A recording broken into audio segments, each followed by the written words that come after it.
guys, today I'm going to be talking to you about my top 10 teaching tips for NQTs. As September is fast approaching, I'm sure lots of you are going to be feeling a mixture of excitement and nerves about what the new year has ahead for you with you and your children. So here's just a few things for you to have a think about over the next few weeks and for the term ahead.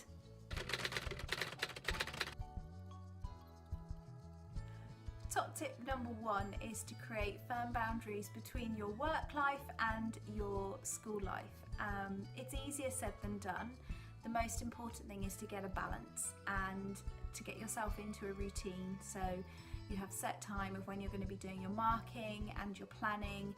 For me, the most time-consuming thing was marking. Each school differs in their expectations of how much you mark, etc.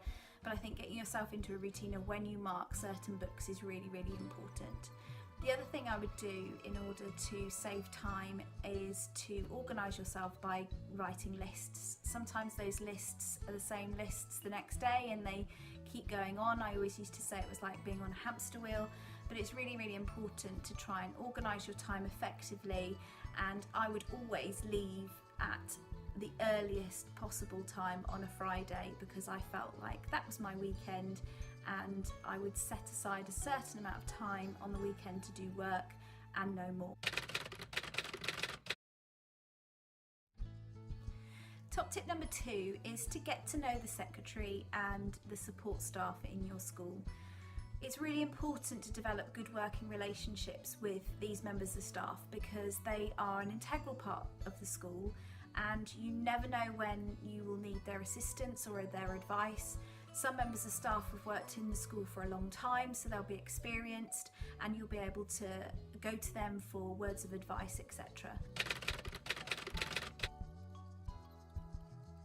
Top tip number three is to see life with the glass half full. And the reason why I'm saying this is because as an NQT, you're going to find that you're going to get stressed. It's going to be a stressful year, and it's very easy to then become really negative.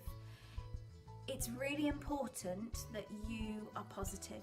Surround yourself with positive people, breed positivity, and then you will see more of it surrounding yourself. Keep away from gossips and don't gossip yourself, and try and be around people who are mood lifters rather than people that bring you down, and then you will enjoy the year much, much more.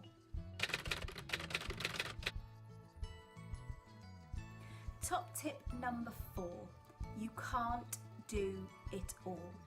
And I can't emphasise this enough, that you will be panicking, you'll be looking around at the experienced teachers and going, oh, well, they've done all of this and I haven't done this. Just take a moment and make a list. I know I keep going on about them, but make a manageable list in order of priority and just take your time. You don't need to rush. If you rush, you're going to find that you've messed things up, you've got things wrong. So just make sure that you do the most important things first and let the other things go. It's going to take time. The mastery of this takes time. And even after teaching for 16 years, I still find that I don't get things done. And that's okay. It's all about using your time effectively and having to juggle lots of things all at once.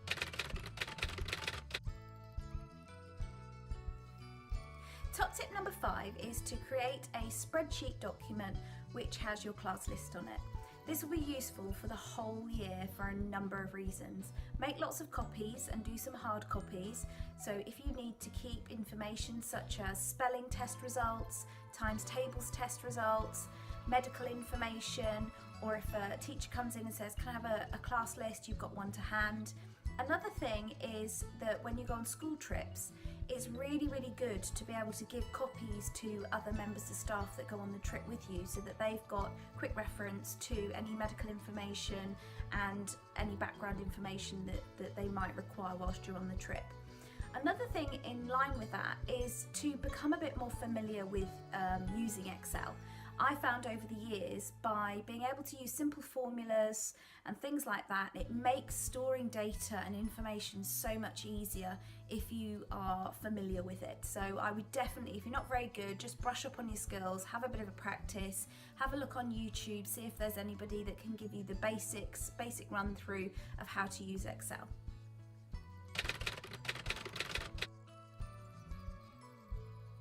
Top tip number 6 is to have a blanks folder in your classroom, and in this blanks folder you would have all of the essential paperwork, templates, forms that you might need on a daily, weekly, monthly basis. Really useful to have in the classroom and easily accessible for everybody that might be in your classroom. Also, never let it drop below 1 copy.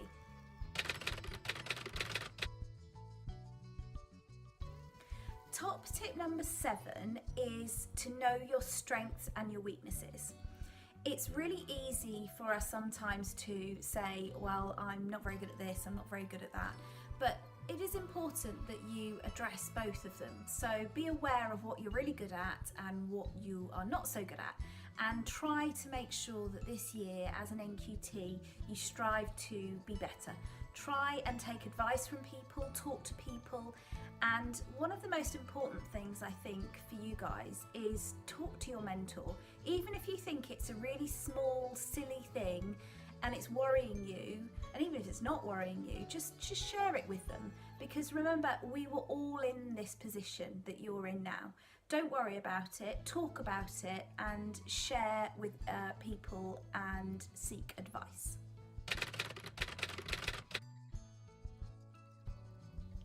Top tip number 8 is to focus on your behaviour and classroom management in the first couple of weeks. Remember to praise, praise, praise. Build up those relationships with the children. Make sure that they know what the classroom rules are. Really important in the first week to draw up a poster. Decide with your class, if you haven't already, what the rules in the classroom are, what you're going to be following as a class. Get them to agree it. Have you sign it at the bottom, and any other teaching assistants or any other members of staff that will be working in your class, and also get the kids to sign it so that they feel like they are a part of the classroom and they are a part of those rules and what you've agreed at the beginning of the year. In addition to that, I think it's important that you set the boundaries at the very beginning and make it very, very clear what your expectations are.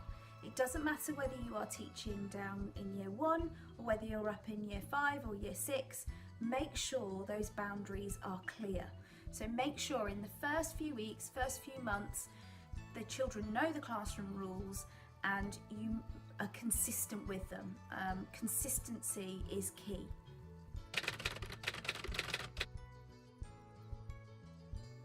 Top tip number 9 is to be a role model that your children can look up to.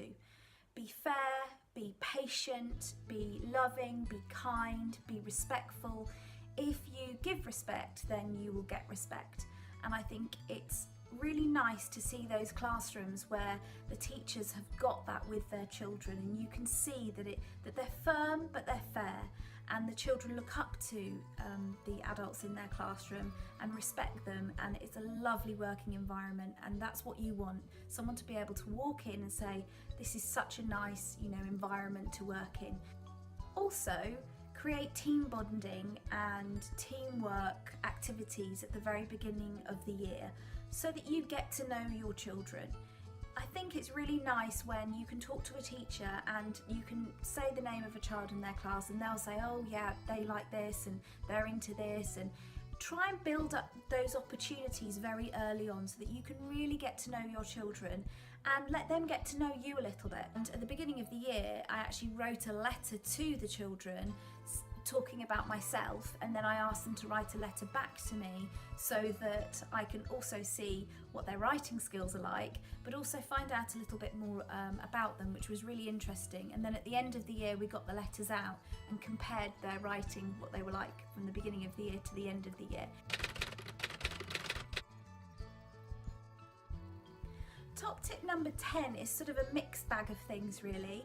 I think routine is really important, setting up a routine. Have a timetable in your classroom so that the children know exactly what's going to be happening during the day. And if you are in a school where things change quite quickly, make sure that you explain that to them and say, this is happening, but this was supposed to happen and this has changed. So make that very clear to them. Having that relationship with them where that you can talk to them and explain means that there's no confusion, and I think that they will respect you more in the long run because of it. So those are my top 10 tips for NQTs to start the year off. If there's any other things that you'd like me to talk about in future videos, or you would like me to answer any questions, then don't forget to comment below and subscribe to my channel. Hopefully see you soon.